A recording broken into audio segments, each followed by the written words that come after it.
Kaarina siksi, koska tämä on ihana asuinpaikka, täällä on hyvät liikenneyhteydet ja täällä on yritysystävällinen ilmapiiri.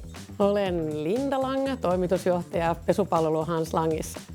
Ja perheyritykseemme kuuluu myös lainvaurustama Langship, Langtech-yritys ja meidän maatalousyhtymä. Ja näin maanomistajana ja uutena konseptina on myös rakennuttaa uusia toimitiloja myös muille yrityksille täällä Kaarinassa.